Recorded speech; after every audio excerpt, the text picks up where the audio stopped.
Greetings, this is Dr. Jess, and welcome back to Health Hacks with Dr. Jess, Part 11. And we're going to talk about the natural treatment of mental illness again. I waited till after the holiday to publish this. Hopefully, you will enjoy it. Let's begin with a review. We talked about mental illnesses are multifactorial, which means they come from various and sundry reasons. And symptoms that are expressed as mental illness have their origins both psychologically and physiologically. When you have these issues, really it doesn't matter which came first, the chicken or the egg. Both ends of the spectrum must be treated, and if you do that, people tend to get better. This is the stone left unturned because the physiologic manifestations are not adequately considered or adequately treated. We spoke about the brain wall, which is a poster that shows you the various areas of the brain and what their function is and what they look like in dysfunction and which neurotransmitters are dominant in those areas. This is available commercially at the links that you see on the bottom.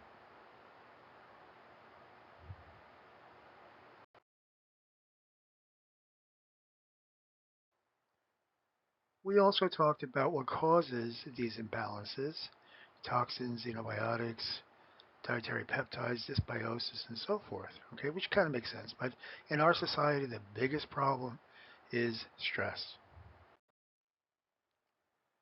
We also talked about the neuroendoimmune supersystem, and that these three systems, the hormonal system, the neurological system, and the immune system, talk to each other constantly. So if you have immune dysfunction, let's say from leaky gut syndrome or MCAS, MCAS, it may throw off the hormones. And you'll have hormone imbalances, which can express as PMS, PMDD, menopausal symptoms, and so forth, and might express as neurotransmitter imbalances, which will give rise to various mood disorders, and a primary hormone problem may throw the immune system off, and so forth. The fact is, what happens in one system will affect either immediately or down the road the other systems. We talked extensively, and I showed you an animation about neurotransmitter depletion and how that occurs.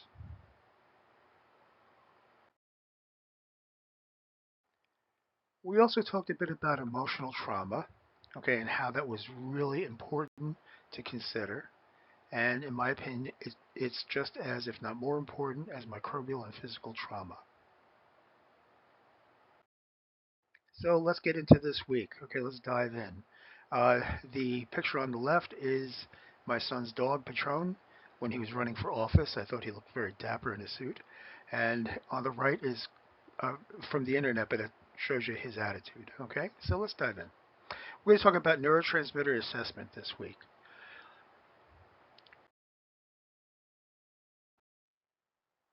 Assessing neurotransmitters can identify individual imbalances, neurotransmitter imbalances. It objectively establishes the need for intervention. It guides therapeutic decisions, and it will monitor the intervention's effectiveness. Problem: traditional medicine doesn't recognize these things as being accurate.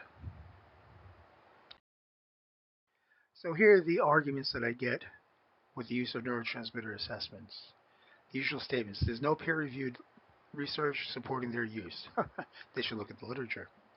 The measurements do not represent the central nervous system. True, they don't. They represent the central nervous system, the peripheral nervous system, and whatever else can cause the neurotransmitter imbalance. And they say that there's no efficacy or no evidence of the efficacy in diagnosis and treatment. And guess what? There is. So I'm going to show you one study.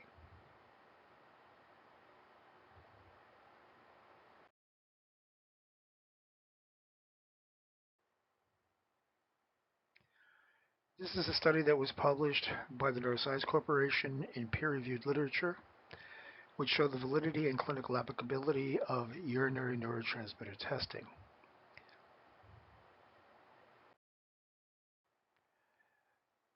Well, a while ago, on one of my Facebook pages, I was talking about this subject, and I got a response from a woman who vehemently disagreed with the efficacy of the neurotransmitter testing and quoted the above article. So, of course, I looked up the article.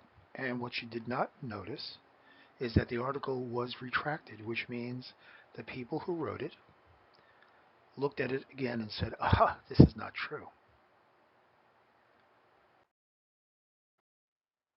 Here are the facts. The urinary neurotransmitter tests are both central and peripheral nervous system. They're used as biomarkers to more accurately target treatment decisions when combined with the patient's history and other clinical data. There are two types of tests, the direct testing, direct measurements, and metabolites. Metabolites are usually seen on the organic acid test and have many other influences rather than a direct measurement, and direct measurements are more accurate in my opinion.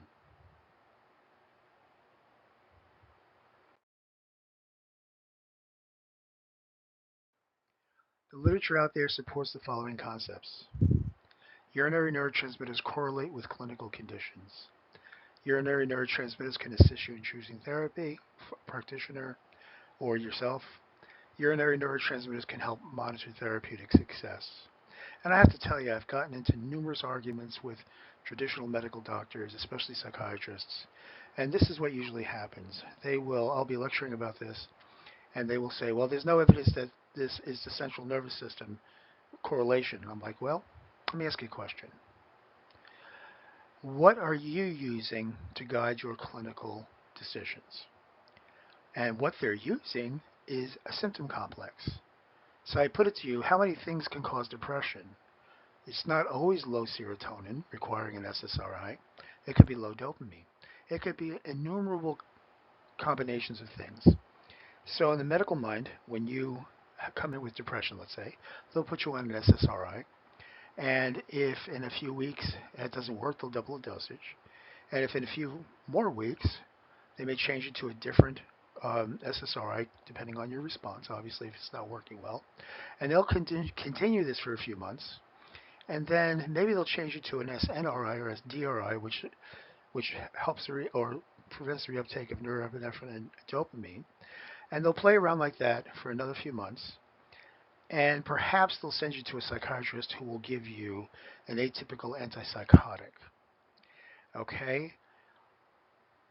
If I am working with somebody and I do neurotransmitter testing and I see that the serotonin is low and everything else is normal, then I have a starting point. I don't prescribe medications, but I'll use what I use to raise serotonin. But if you're a medical doctor, you may look at this and say, well, it looks like we need to start with a serotonin reuptake inhibitor. But on the other hand, let's say it showed the dopamine, epinephrine, and norepinephrine low, but the serotonin normal.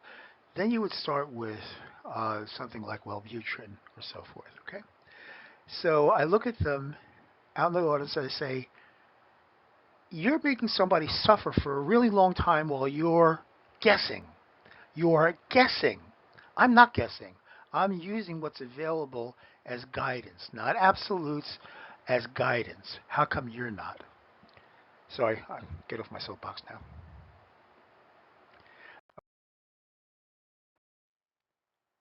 Sir Arthur Conan Doyle wrote, when he wrote Sherlock Holmes, that I never guess. It is a capital mistake to theorize before one has data, because insensibly one begins to twist facts to suit theories instead of theories to suit facts. And sadly, in our medical system today, we have all these diagnoses, which, by the way, are mostly lists of symptoms, not really diagnoses, and we have to twist people into those diagnoses. So you're twisting the facts to suit theories. What we should be doing is twisting our treatment to suit the patient's individual physiology. And in other words, twisting our theories to suit facts. And it's a grievous error to look at the numbers that we're about to look at and ignore the patterns. And if you want to learn how to do this, the patterns are everything. Let me show you some examples. This is a neurotransmitter test. Let's go down one at a time. Look at the serotonin Okay, the result is 55. Okay, it gives you a scale.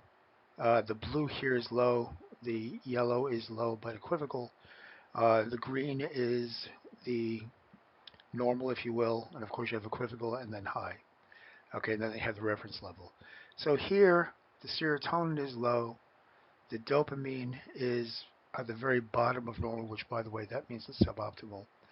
The norepinephrine is low, but the epinephrine is super high. Forget the ratio. Look at glutamate, which is a nasty excitotoxin. It's quite low. GABA, which is what calms the brain, is there, but sort of on the low side. Kind of, it could be a little higher. Histamine, way up, way, way up. Phenylethylamine, way up. Now, norepinephrine and phenylethylamine are responsible for focus, but when phenylethylamine is that high, you're going to have a racing mind. Epinephrine is high, probably because the histamine is high. So we're talking about somebody with allergies, with a lot of excitation, and these other factors that are super low means that this system is quite exhausted.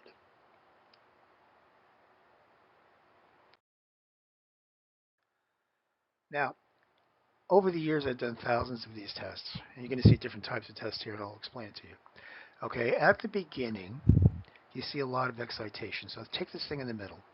The gray column is the normal area, okay? And in these, the one on the left-hand side is an 8-year-old with attention deficit disorder, and you see that a lot of these things are super high. There's a 2-year-old with pandas here in the middle, and you can see that for the majority of the neurotransmitters are super high. Okay, a 10-year-old with pandas, again on the upper left, this again is very high. And when we talked last week, I'm going to show you the graph. We talked about the neurotransmitter stores in this kind of stage going down, but the neurotransmitter activity is quite high. Okay, and again, this is early stage stuff. Now, the long-term immune decompensation, if you will, again, on the right-hand side, the 20 to 80, I'm sorry, left-hand side, the 20 to 80% is the normal area. And in this particular case, this is a 21-year-old female with 10 years or more of Lyme disease. You're seeing what is deceptively normal. But this pattern on the bottom of norepinephrine and epinephrine shows me adrenal fatigue. Now, I know where this is going because I teach a course called Dynamic Neurotransmitter Assessment, and given the history of Lyme disease, I know the direction this is heading in. And the fact is that the glutamate, the phenylethylamine, dopamine, norepinephrine, and epinephrine are all in the normal range, but the serotonin is low, so this person's still going to have excitatory symptoms. Go to the right, and you see somebody who is 15 plus years of Lyme disease, and the system is exhausted. Look at the 20 to 80% is the normal. Look at the serotonin being low. Look at the GABA being super low. That's the other red. And glycine, let's go to glutamate. It looks like it's normal. Histamine looks like it's normal. Norepinephrine looks like it's normal. And the epinephrine is quite low. So this person's condition is grossly decompensated and the system is exhausted. So on the left-hand side, you're looking at that time when the neurotransmitters have fallen into still in the optimal range, and the neurotransmitter stores are below normal, and that's that optimal looking activity, whereas the decompensation on the right-hand side is that time where both things are super low and you get the symptoms. This person will be excitable. Why? Because serotonin and GABA are super low, and even though glutamate and norepinephrine and epinephrine, those people are in the normal range, they're higher than the inhibitory. So the excitatory neurotransmitters are higher than the inhibitory, and even though they kind of look normal, guess what? This is a real problem. So I put together a little chart showing the global excitation that you see right away, and then decompensation about a year later. And on the bottom, notice the norepinephrine's high and the epinephrine's lower. That's a stage 1 adrenal fatigue. About 3 years later, you start seeing the inhibitory neurotransmitters, serotonin, GABA, and so forth, starting to go low and worsening adrenal fatigue. About 10 years later, you start seeing, again, the adrenal fatigue, but everything's starting to go low. And then about 15, 20 years, you see that pattern of everything going low. Here's a female in her 60s with numerous long-standing complaints, and normal, you can see it pretty well printed here. The serotonin's low, GABA's on the low side, glutamate's low, phenylethylamin's normal, dopamine's normal, norepinephrine and epinephrine. This is a case where the norepinephrine's low and the epinephrine's high. This is stage 3 adrenal fatigue. This is an exhaustion pattern, but do we know if it's immune with decompensation or just plain old exhaustion? That's why a good history makes a difference. What you're seeing here is a mixed pattern where the serotonin is low, GABA is quite high, glutamate is super high. That and the epinephrine on the bottom is a good reason for the anxiety, as well as the phenylethylamine, the PEA, and low dopamine and low norepinephrine. The reason I know this has been going on for a while is the norepinephrine and epinephrine appearance, which tells you about roughly a stage 3 or stage 2 adrenal fatigue. The high GABA, glutamate, phenylethylamine, and epinephrine tell me that there's something new going on, but the other indicators tell me that it's been going on for a long time. So we found out that she had long-term Lyme disease, plus a boatload of emotional trauma that happened recently, and I worked her through that and the treatment, and she did a lot better. And of course, I can't discuss the case in length. So, thank you for hanging in there. Next week, we're going to wrap it all up. We're going to do a case study of an 8-year-old girl with hallucinations, and I'll show you the treatment protocol that I used. Again, ask your friends to subscribe to my YouTube channel. We're getting more and more each week. If you have questions, you can email me at Jess at drjess.jessarmine.com. If you want to know if I can help you, go to my website and book a free 30-minute get acquainted session. I do that on Zoom. Why should you be with me? Well, I've been a healthcare provider for 50 years in a lot of different types of professions, okay? And my passion is treating mental illness naturally, okay? And frankly, I'm the doctor that'll give you the time and empathy you need. By the way, if you have a neurotransmitter test or an organic acid test, you can consult with me just to interpret the test and not change your healthcare provider. I do that also.